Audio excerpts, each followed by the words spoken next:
I've never been the type to scare easily, especially not on the road.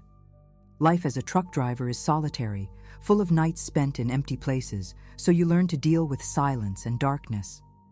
That night, I was coming back from a long haul, and it was past 11 when I decided to pull into a rest stop that barely looked used. It was the typical middle-of-nowhere spot, a small dirt lot, a flickering yellow streetlight, and a rusty sign indicating it was a rest stop. I parked the truck, turned off the engine, and glanced around. That's when I noticed a car parked off to the side, its engine running but headlights off. It seemed odd, but not enough to alarm me. I figured it was just someone resting or waiting for someone. I tried not to think much of it. The night was cold, and the exhaustion was starting to weigh on me. After checking the doors to make sure they were locked, I settled into the seat to get some rest before hitting the road again. That's when I heard the first noise. It was a faint creak, like something moving around the truck. For a moment, I thought it might be the wind or an animal. I'd had stray dogs wander around rest stops before. But then came another sound, much clearer this time. Someone rattling the door handle on my side. My heart jumped, and I froze for a few seconds, holding my breath. That was the last thing I expected at that hour, and it definitely wasn't the wind. I sat there, unsure of what to do, debating whether to peek through the curtain or stay completely still. The door handle jiggled again, harder this time. I grabbed my flashlight from the dashboard but hesitated to turn it on. Whoever was outside clearly knew I was there, but I didn't want to make it obvious I was aware. My mind started racing with possibilities. A thief? Someone looking for help? Or something worse? After what felt like forever, the sound stopped. I didn't hear footsteps or anyone walking away, just silence, like the night itself was holding its breath with me. I took a deep breath and carefully pulled back a corner of the curtain. My eyes went straight to the car. It was still there, engine running, headlights off. But now, there was a figure standing beside it. I couldn't make out many details, but it was tall and thin, standing completely still. The dim light from the flickering street lamp barely illuminated the area, but it was enough to tell the person was facing my truck, almost like they were staring at me. A chill ran down my spine. I tried convincing myself it was just a fellow traveler, but something about their posture, their absolute stillness, felt off. It was like their presence carried something wrong. My hands trembled as I held the curtain, keeping an eye on the figure without moving too much. I couldn't look away. Suddenly, they moved. Not like someone walking, but in a quick, strange way, almost like they slid toward the car. Before I could process what I'd just seen, the car door opened, but no one got inside. The figure stood there, leaning partially into the car, as if speaking to someone or looking for something. I sat frozen, unable to move, but a part of me knew I needed to do something. My first instinct was to start the truck and get out of there, but the thought of drawing attention terrified me even more.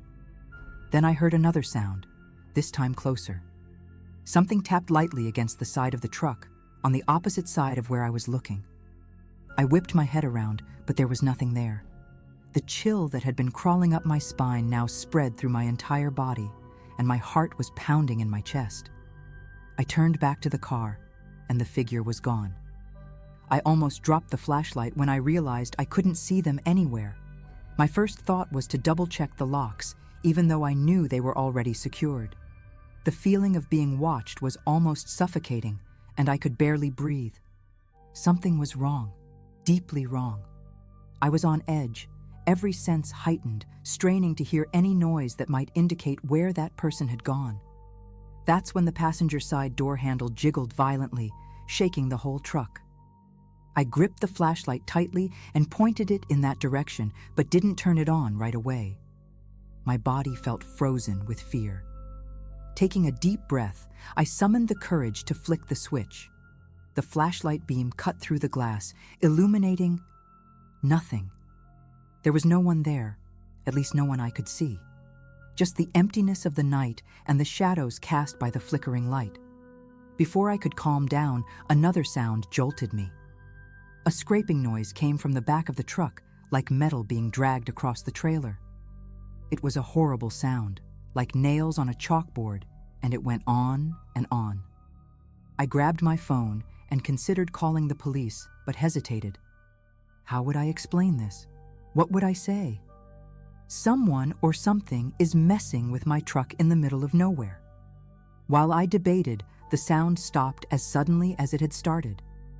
Silence returned, but it was heavy, almost oppressive, like the night itself was holding its breath. Then, as if to torment me further, the car's engine revved loudly. The roar of the engine shattered the silence, making me jump. I looked back at the car, which was now moving slowly, pulling out of its spot. I sat frozen, watching its dark silhouette as it turned and parked in the middle of the rest stop, directly facing my truck. It felt like it was watching me, analyzing me. I could feel something in the air, but I couldn't define what it was. My hands were slick with sweat, and my chest was rising and falling erratically. I sat there, staring, waiting for something to happen, while silently praying that nothing would. After what felt like an eternity, the car door opened slowly. This time, I saw it clearly. A figure stepped out, the same one from before. But now, under the flickering light of the street lamp, it looked even stranger. Tall, thin, and moving in a way that didn't seem natural, almost as if it didn't have full control of its body. The figure took a few steps toward my truck, then stopped, tilting its head like it was trying to see through the windshield. My entire body went cold. I didn't know whether to keep watching or make a noise to scare it off. All I knew was that something about this person, if it was a person, felt profoundly wrong.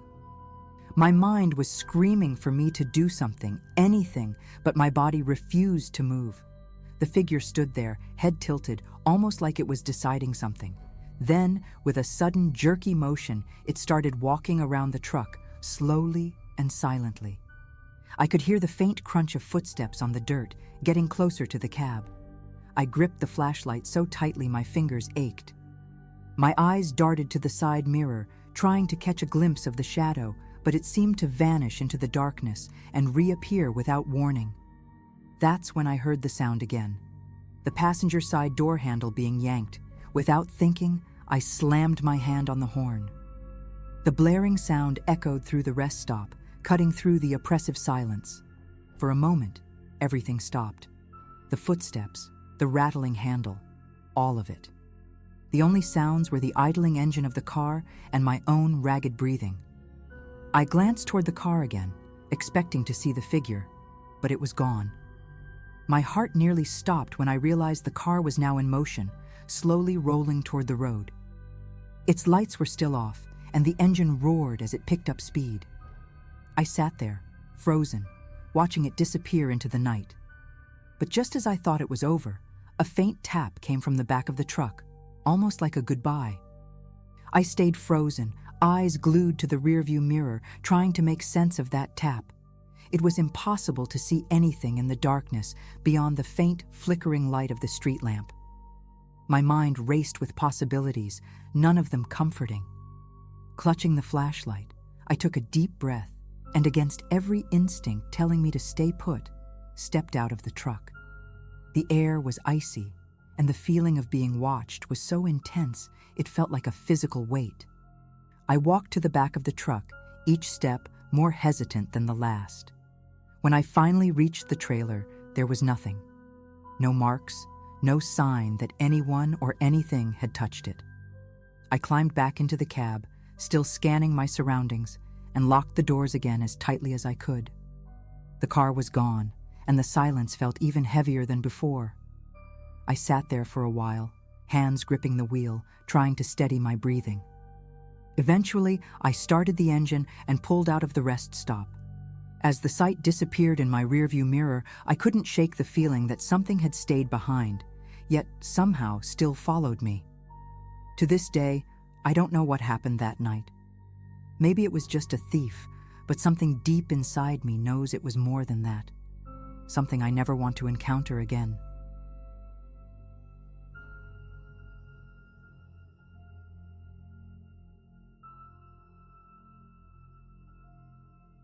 I've never been the type to take unknown shortcuts, but that day felt especially chaotic.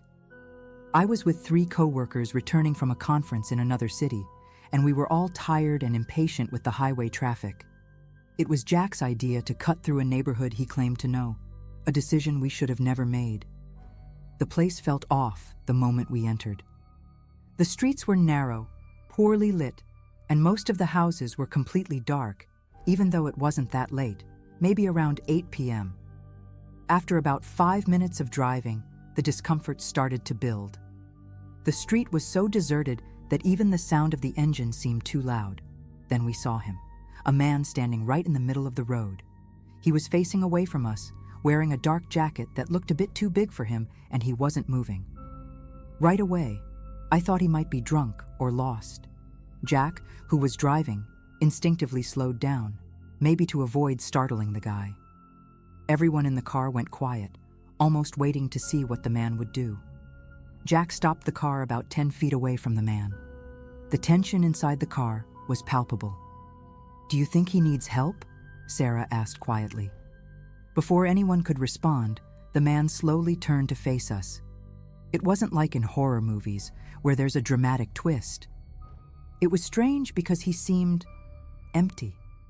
His face was mostly in shadow, dimly lit by the headlights, but you could make out a hard, almost emotionless expression. He started walking toward the car, and the sound of his boots on the pavement was the only thing we could hear. When he reached the driver's side, he began knocking on the window, hard. It wasn't a tap like someone asking for help. It was aggressive, impatient.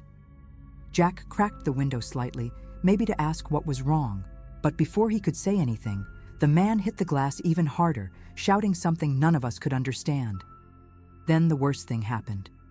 Out of the corner of my eye, I saw movement near a parked car. Another man emerged from behind it and started trying to open the back door where Sarah was sitting. He was crouched, like he wanted to catch us off guard. Jack rolled the window up in a panic and yelled, "Hold on tight!" Before anyone could react, he slammed on the gas. The car jolted forward so hard I was almost thrown into the dashboard. The man at the window screamed something, but the engine's roar drowned it out. I turned around and saw the second guy running into the middle of the road like he was trying to chase us. For a split second, I thought he was going to jump onto the car, but he stopped. Even so, the image of him standing there, almost expressionless, is burned into my memory. When we turned the next corner, everyone started talking at once. Sarah was on the verge of tears, asking if anyone had called the police. Jack just kept repeating, "It was a setup. It was a setup." I was still trying to process everything when I noticed something that sent a chill down my spine. The car the second man had been hiding behind. It didn't look like it belonged there. The windows were tinted, and the doors were slightly ajar. It didn't seem like it was parked by someone who lived there. It was as if they had been waiting for us. Jack drove like his life depended on it, and honestly, it probably did. The silence in the car was suffocating. No one knew what to say. Everything felt unreal, like one of those bizarre videos you see online where you think, "This would never happen to me." But it did. And the worst part was the feeling that we still weren't safe. The neighborhood was like a maze with identical streets, and the lighting got worse the farther we went. It felt like we couldn't find our way out. Then Sarah pointed at the rearview mirror, her voice shaky. "I think someone's following us." I turned around, and sure enough, there it was. A car with its headlights off, keeping a suspicious distance. I couldn't tell if it was the same car that had been parked earlier, but it didn't matter at that point. Jack sped up, and so did they. There was no honking, no shouting, nothing. They just kept following us, like they were waiting for the right moment. My heart felt like it was going to burst out of my chest. At that moment, I realized it wasn't just fear. It was the sense that they were in control, and we were playing right into their hands. Jack turned the next corner so fast, the car almost lost traction. Sarah let out a muffled scream, and I grabbed onto the door handle, my breath shallow and uneven. But the worst part was that the car behind us was still there, and now their headlights were on, lighting up everything around us. That harsh light made everything feel even more terrifying, like we were on stage and they were watching us panic. "We need to find a main road, anything with traffic," Jack shouted. But it seemed like the streets just got more isolated the farther we went. Then we saw a small park ahead with a single street lamp flickering. It was the first time the scenery felt different, but not in a good way. Jack slammed on the brakes and we realized the car behind us had stopped too, but at a safe distance. It just sat there, as if taunting us. "What are they waiting for?" Mike asked quietly, his voice shaking like he didn't want to draw attention. Before anyone could answer, their car doors started opening. First the driver's side, then the passengers. I didn't wait to see more. I yelled at Jack to get us out of there. Jack didn't need another warning. The second those men stepped out, he floored the gas again, the engine roaring as we sped past the park. I kept looking behind us, half expecting them to run after us on foot, but they didn't. Still, it felt like we were being hunted. The neighborhood was like a trap, with no clear way out. Every corner felt like it could lead us right back into their hands. "There has to be a way out," Mike muttered, but no one answered. The headlights behind us were getting closer, and then suddenly, they went out again. The darkness swallowed them. Jack kept driving, but his hands were shaking on the wheel. I could hear his heavy breathing, even in the silence. No one dared to speak. It was like we thought any noise would give us away. Then, up ahead, we saw something that gave us hope, an intersection leading to what looked like a bigger road. "There, over there," I yelled, pointing desperately. As we got closer, we finally saw streetlights and the faint glow of headlights in the distance. For a moment, it felt like we were safe. But then their car reappeared, faster this time, swerving toward us. Jack swerved to avoid them, nearly driving up onto the sidewalk. Their car sped past us, but instead of chasing us further, they stopped. Right in the middle of the road. It was bizarre. They didn't try to follow us again, didn't do anything threatening. They just turned off their engine and sat there. No movement, no sound. It was like the game was over, and they'd already won. No one in the car knew how to react. We just drove past them in stunned silence, our hearts still pounding from the adrenaline. When we finally reached a busy road, it felt surreal. Seeing other cars, other people. It was like stepping back into reality after a nightmare. We pulled into a gas station to catch our breath, but no one wanted to leave the car for long. It felt like the danger was still out there, waiting for us. I looked at my hands and realized they were still trembling. For the first time in a long while, I felt completely helpless, like nothing we could have done would have changed what happened that night. At the gas station, we decided to call the police. Jack was hesitant, saying they probably wouldn't be able to do much, but Sarah insisted.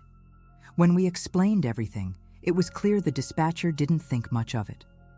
They said they'd send a patrol car to check the area, but we didn't even have a license plate to give them, let alone a good description of the men. It was frustrating, but there wasn't much else we could do. The whole thing still felt so unreal that even while explaining it, I wondered if they thought we were overreacting. On the drive home, the silence returned, but this time it wasn't just fear. It was something heavier, like we'd brushed up against something we'd never fully understand. I still wonder what would have happened if we had hesitated just a little longer, if we hadn't found that intersection in time.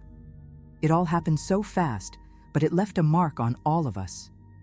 To this day, I can't drive through suburban neighborhoods without feeling a chill run down my spine.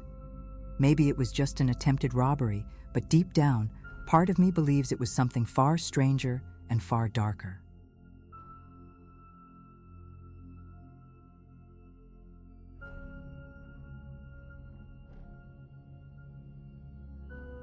Driving late at night always had its risks, but I enjoyed the quiet streets and the stillness that came with them. It had become my routine to pick up passengers between midnight and 4 a.m. when the streets were calm, but the odd and unsettling stories seemed to multiply. That night, I'd been driving for about 2 hours, and I just needed one more ride to call it a shift. The notification popped up. A passenger nearby, no profile picture, and the destination wasn't far. I didn't think much and accepted it. When I pulled up to the pickup spot, he was already standing there under the dim glow of a streetlight. He didn't look at me right away, just climbed into the car quietly, barely murmuring a "good evening." Something about him made me uneasy, but I couldn't pinpoint why. As soon as we started driving, I noticed how restless he was. He couldn't sit still, constantly fidgeting with his jacket like he was hiding something underneath it. At first, I thought he might just be cold or anxious. Maybe he'd had an argument or was running from some personal drama. But then he started asking, in a low, urgent tone, how much longer it would take to get to his destination. I glanced at the GPS and told him it'd be about 15 minutes. He stayed quiet for a moment, then repeated the question like he hadn't heard me, or maybe like he was racing against some unseen clock. The atmosphere in the car grew tense. I turned on the radio softly, hoping to break the awkward silence, but he immediately asked me to turn it off, almost whispering, like the sound was too much for him. I tried to focus on the road, but it was impossible to ignore how strange he was acting. At every intersection, he glanced out the window like he was searching for something, or someone. My mind began racing. Was he running from someone? Or worse, planning to do something to me? That's when I noticed he was holding something under his jacket, pressing it tightly against his body. I couldn't see exactly what it was, but it looked long and wrapped in some sort of cloth. The tension in the car became suffocating, and I felt cold sweat trickle down the back of my neck. I thought about asking him what he was carrying, but decided against it. What if it was a weapon, or worse? I figured my best option was to get to the destination quickly and end this ride. When we were just a few blocks away from his stop, he asked me to pull over early, saying he wanted to get out there. It struck me as odd, but I didn't argue. I stopped the car, and for a moment, he just sat there, like he was waiting for something. Then, without warning, he opened the door and bolted into the opposite direction of where the GPS pointed.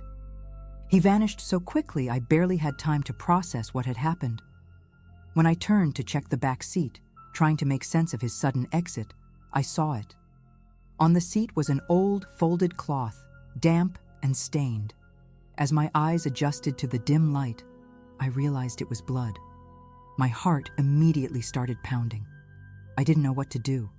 Staring at the thing just made the situation worse. My first instinct was to clean it up and pretend nothing had happened. But then the real fear set in. What if this guy had done something terrible? What if, without meaning to, I'd become involved in something horrible? I took a deep breath and carefully grabbed the cloth, trying not to touch it directly. The metallic smell was unmistakable, and just holding it made my head spin. A million scenarios raced through my mind, a fight, a crime, something deeply wrong. But the more I tried to piece it together, the less sense it made. I decided to step out of the car to calm myself and figure out what to do next. The street was deserted, with flickering streetlights making everything feel even more unsettling. That's when I noticed he hadn't simply run off. Further ahead, under the shadow of a tree, I could make out a silhouette, perfectly still. My heart nearly stopped. It was him, standing there, watching me. He didn't move or say anything. He was just there, like he was waiting to see what I'd do. Panic took over, and without thinking, I jumped back into the car and locked the doors. My hands were shaking so badly I could barely grip the steering wheel. I just kept thinking about getting out of there as fast as possible. When I sped off, I couldn't stop glancing at the rearview mirror. He was still standing there, motionless, like he was rooted to the spot. I tried to convince myself it was just paranoia, but the feeling of being watched was overwhelming. As I drove, his figure disappeared into the darkness, but the tension didn't leave me. I grabbed the blood-stained cloth and threw it onto the passenger side floor, trying to block out the smell and the questions it raised. At every red light, I found myself scanning the area, half expecting him to appear out of nowhere. My mind was a chaotic mess, trying to make sense of what had just happened. Who was this guy? What was he carrying? And worst of all, why did he leave that behind? When I finally got home, I sat in the car for several minutes, too shaken to go inside. The thought of carrying a piece of evidence, of God knows what, terrified me. But what if I called the police? What would I even say? They'd ask questions, want details I didn't have. What if they thought I was involved? I decided to wrap the cloth in a plastic bag and throw it away far from my house. But when I picked it up again, I noticed something strange. It felt heavier than before, like there was something inside. My stomach turned. With trembling hands, I unwrapped the cloth, and what I saw nearly made me pass out. It wasn't just blood. Inside the cloth was a ring, still fresh with blood, and what looked like a lock of hair. I didn't know what to do at that point. My body froze, and my mind scrambled for any logical explanation, but nothing made sense. Why would he leave something like that in the car? Was it a message, a warning, or just carelessness? Suddenly, paranoia hit me like a wave. I wrapped the cloth back up and shoved it into the plastic bag as quickly as I could. Just touching it made me feel like I was crossing some invisible line. That's when I started hearing noises. Faint sounds, like footsteps or the rustling of leaves. I looked around but didn't see anyone. Still, the feeling of being watched was unbearable. I drove to an empty lot far from my house, desperate to rid myself of the bag. When I got there, I grabbed it and walked to the nearest dumpster, my heart racing. As I approached, I felt it again, that heavy, suffocating presence. I didn't hear footsteps this time, but it was as if someone was right behind me. My heart was pounding so loudly, I thought it might burst. I didn't dare look back. I just tossed the bag into the dumpster and ran back to my car. As I slammed the door shut and locked it, I glanced in the rearview mirror, and there he was. The man, standing just a few feet from the dumpster, staring directly at me. The sight of him so close made me freeze. It was like I was trapped in my own nightmare. He didn't move, not for a second. He just stood there, watching, as if he was waiting for something. My first instinct was to floor the gas pedal, but my body wouldn't cooperate. My hands clung to the wheel, and the sound of my heartbeat drowned out all rational thought. It wasn't until he took a single step toward me that I snapped out of it. I stomped on the gas and sped out of there, not daring to look back. I just wanted to put as much distance between us as possible. When I finally pulled into my driveway, I turned off the engine and sat there, breathing heavily, trying to calm my nerves. The bag was in the dumpster. He couldn't follow me. Right? That's what I kept telling myself, but deep down, I knew this wasn't over. I went inside, locked every door, and went straight to the shower, hoping to wash off the fear. But as the water poured over me, I felt it again. That strange, oppressive feeling that I wasn't alone.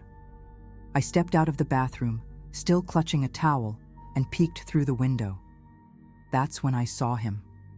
Across the street, standing in the shadows, he was there again, motionless. He knew where I lived. Even now, I can't get his image out of my head. Those eyes, staring at me from the darkness, haunt me every time I close mine. I don't know who he was or what he wanted, but I can't shake the feeling that somehow he's still watching.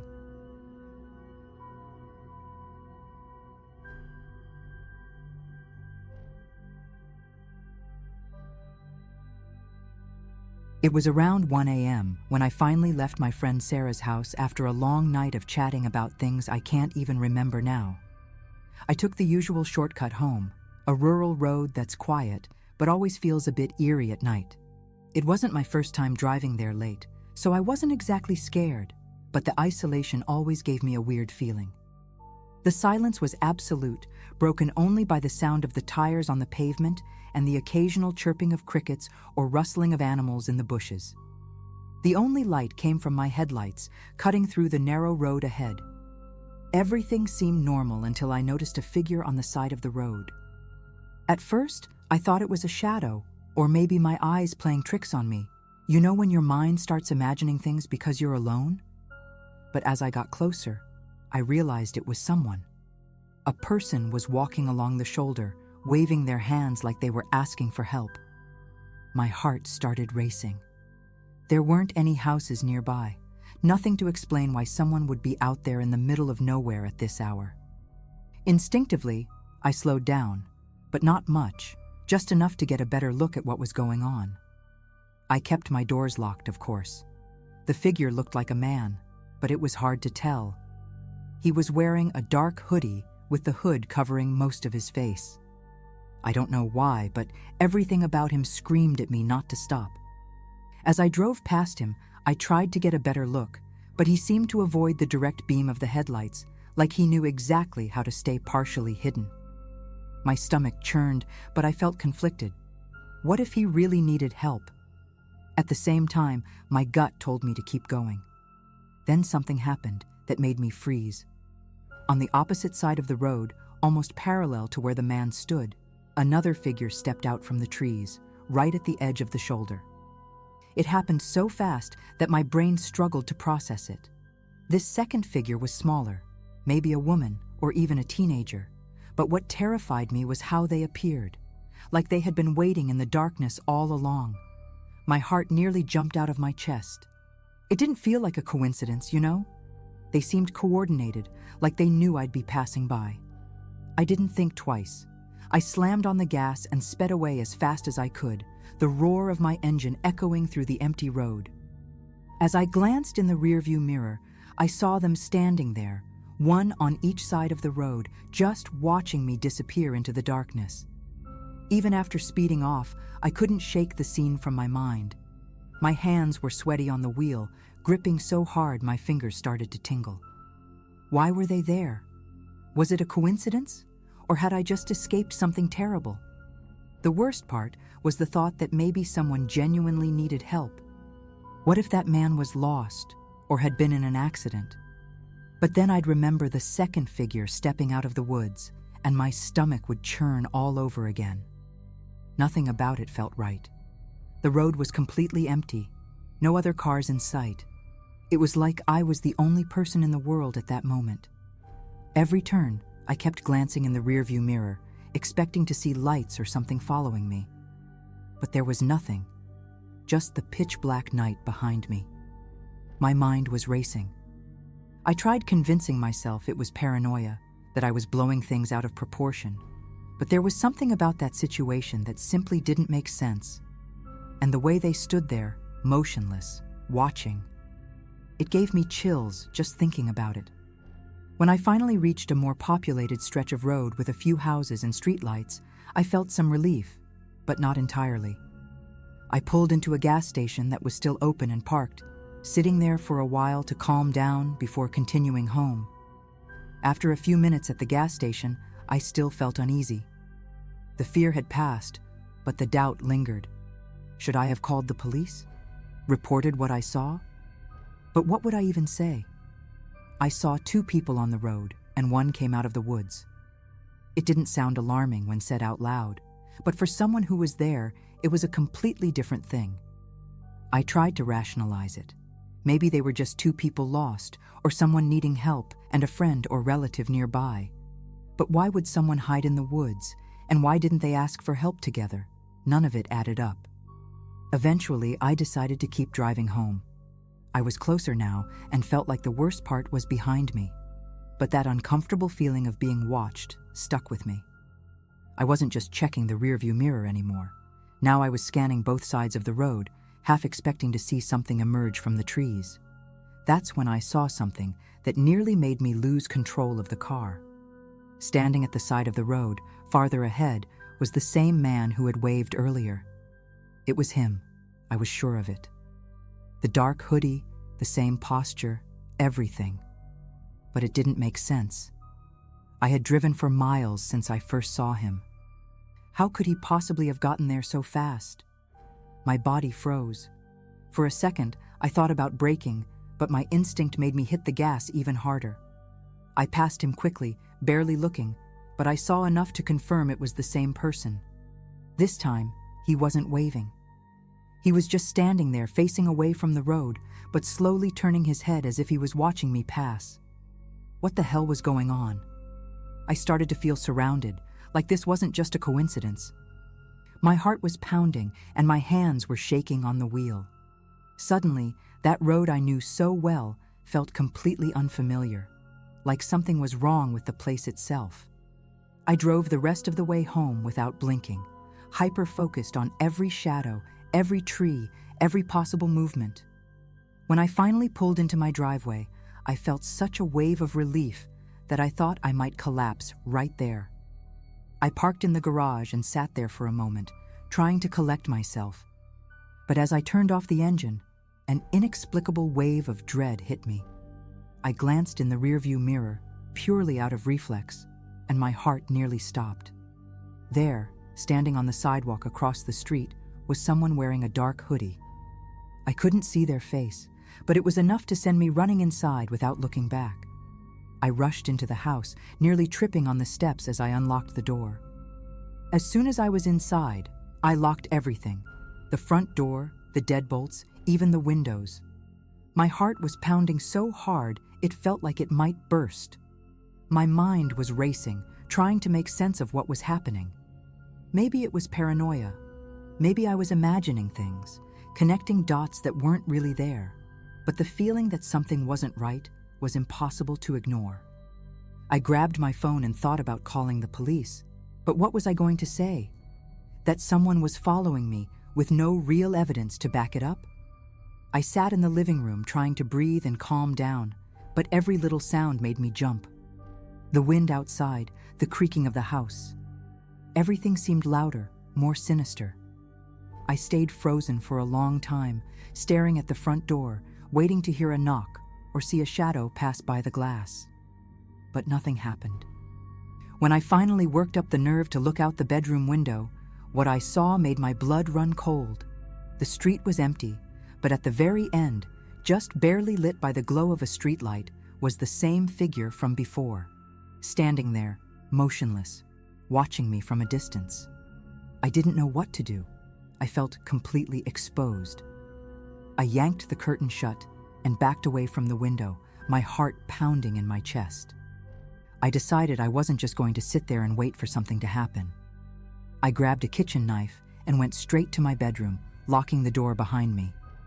I don't even know why I picked that room as a hiding spot, but it felt like the only place where I had any sense of safety. I turned on the light and sat on the bed, clutching my phone in one hand and the knife in the other, trying to keep myself together. I called my friend again, but the call dropped before she could answer, and I couldn't bring myself to try again. I didn't even know how to explain what was going on. Minutes felt like hours. I kept glancing at the window and checking my phone, hoping I wouldn't see a motion alert from my security cameras. But at the same time, I had this overwhelming feeling that I was being watched. It was suffocating, like the weight of that presence was pressing down on me, even though I couldn't see it. Finally, I worked up the courage to open the security app on my phone. When the live feed loaded, I nearly dropped the phone. The figure was there, standing on the sidewalk directly in front of my house. He hadn't moved, hadn't made a sound, but now he was closer than ever. My hands were shaking so much that I almost dropped the phone. None of it made sense. I hadn't heard footsteps, no sound of the gate being opened, nothing. I stared at the camera feed, trying to convince myself it wasn't real, that my mind was playing tricks on me. But no matter how much the phone trembled in my hand, that figure stayed right there, completely still. The most chilling part was how he was positioned, leaning slightly forward, almost like he was studying the camera. I felt a chill run down my spine and immediately closed the app. I couldn't look anymore. The silence in the house was overwhelming. I stayed there in the bedroom, trying to figure out what to do, but every option felt wrong. Leaving was out of the question, but staying made me feel like a sitting duck. I took a deep breath and decided to call the police, even if I didn't know how to explain what was happening. While I waited on hold, with the operator's automated voice droning in my ear, something made me glance toward the bedroom window. It was instinctive, like I just knew something was wrong. When I pulled the curtain back just a little, my blood froze. He was in the yard, near the fence, staring directly at my window. I dropped the phone immediately, the sound of the call still buzzing faintly in the background. I could barely breathe. How did he get there? I hadn't heard anything, no footsteps, no noise from the fence being moved. I stood frozen, staring through the gap in the curtain until I noticed something even more disturbing. He wasn't exactly looking at me, but it felt like he knew I was there, like he could sense me. Then, almost imperceptibly, he tilted his head to the side, as if he were analyzing my reaction. My heart felt like it was about to explode. I bolted into the bathroom attached to my room, locking the door behind me. I turned on the shower to drown out the oppressive silence, but even the sound of running water seemed unnervingly loud. Each drop echoed like a ticking clock, marking the seconds until something would happen. I stayed there for what felt like an eternity, until everything went completely still. The wind, the water, even the house's creaks, it all stopped. Gripping my phone, I tried to open the security app again, but the cameras were offline. That was when I realized I couldn't hear anything outside anymore. Summoning all the courage I had left, I stepped out of the bathroom and looked through the bedroom window one last time. He was gone. No trace of him anywhere.